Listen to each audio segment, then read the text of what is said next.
Good afternoon. Right now, we're seeing the words misinformation and disinformation quite often. Disinformation is the intentional providing false information, while misinformation is unintentionally providing false information. Bottom line, both are false information, and the only way to figure it out is to fact check it. That's it. Now we have to ask ourselves, what are we seeing with our own eyes? You have individuals that are in bad areas saying, hey, we're not getting the help that we believe we should have gotten. You have people trying to help that we have through legislation said you can't help them as a citizen. Then you have elected officials saying we're doing everything we can to help, but we're not going to change those laws, or we're not going to be able to circumvent those laws. Now you have the people in Tampa showing, they're saying, hey, the price to get out of here has skyrocketed. What a ticket that was $200 is now $1,000. Like, there are people who are reporting this. You are having to ask yourselves, who can we believe in? And this is the biggest problem, because there is a place for the news. There is a place for the news. They're not all bad, and they're not all under an agenda, is what we all want to believe. Then you have individuals, because we've seen it all. We've seen people say that, well, I was planted here, or these people were told to be here to say these things. And then we just attach whichever party you dislike to that information. So we're all in what we consider an information war. Now, I'm just going to be very clear. 22 years in the military taught me a few things. Number one, ORM, Operational Risk Management. Guys, we come up with solutions to problems that haven't happened yet. We really do. Hey, this could happen. Is there anything we can do to shore this up, so just in case this happens? So we're not reactive. We're not overly reactive to when issues happen. And right now, I kind of see from the state of Florida a lot of response, but there was no preventative measures. And I'm not talking about, well, a preventative measure was to tell everybody to get out of there. But the laws for price gouging you didn't do that part. You didn't consider, in a society that does not value socialism, that is pushing really hard on capitalism, that people would raise their prices when disaster happens. And we've seen it time and time and time again, and we put no provision in place so this wouldn't happen. We're not here to attack our fellow citizens, because our fellow citizens are saying that, hey, inflation was still hurting us. Price gouging was still hurting us. Even though there's a natural disaster, that's on top of what was already hurting us. That's on top of living paycheck to paycheck, if that's even real, because some people were living below paycheck to paycheck. None of that stopped. So there's maybe a conversation that says, hey, I know, it's better to do what you got to do to live today so you can figure it out tomorrow.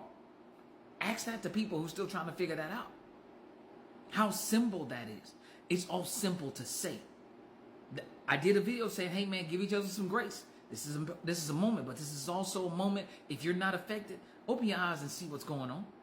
Find out if indeed we put in preventative measures. We have all of these engineers and scholars and individuals, and we couldn't figure out, and this is just my thought process, a way to divert water when we know that this state has what they call hurricane seasons.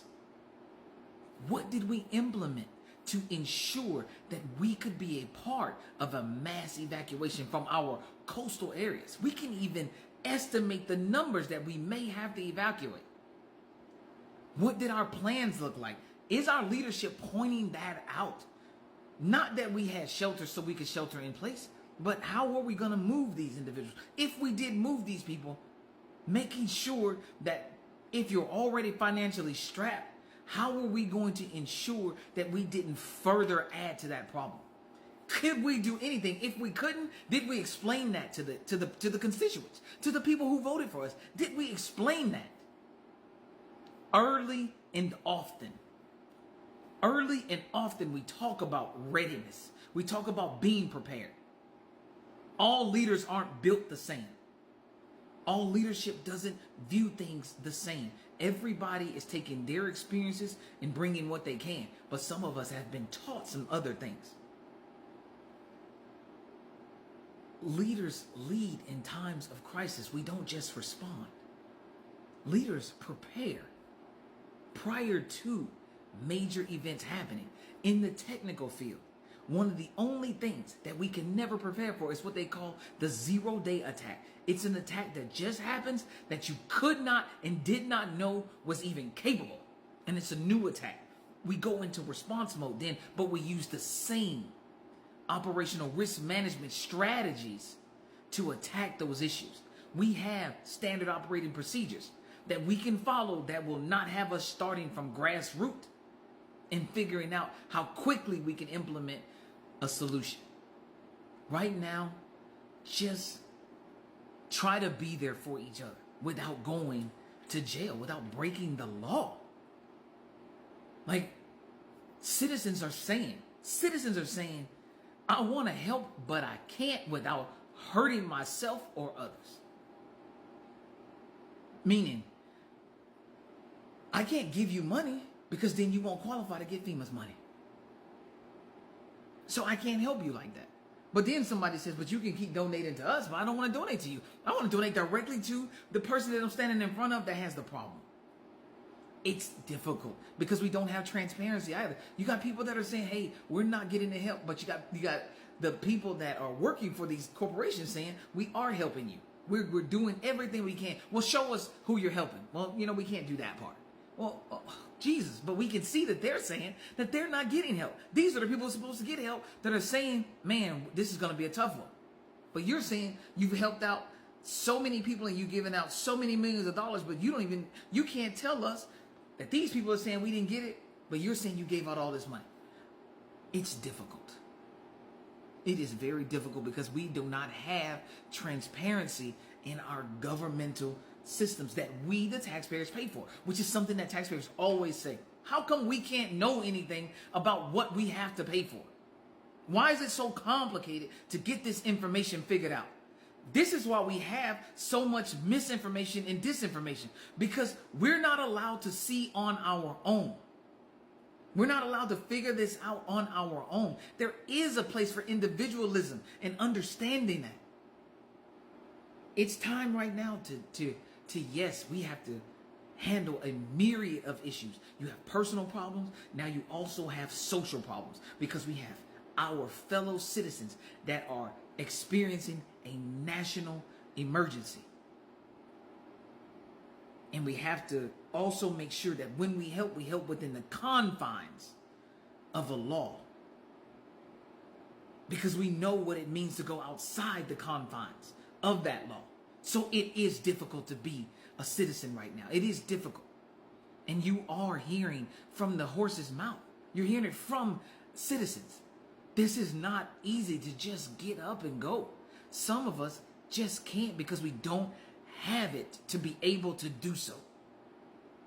There's a lot of things that we're going to shore up and we need to shore up.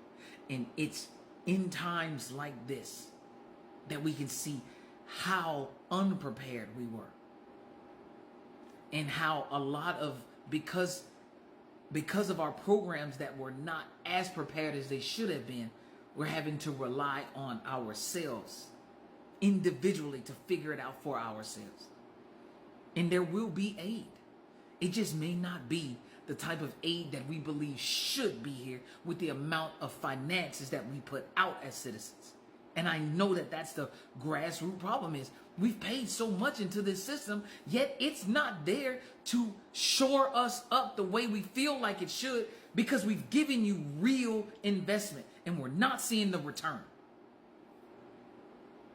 This misinformation and disinformation, it will stop because we will demand and we will get transparency so that we all understand what our today and tomorrow looks like.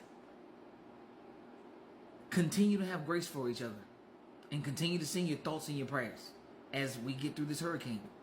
Have a great day.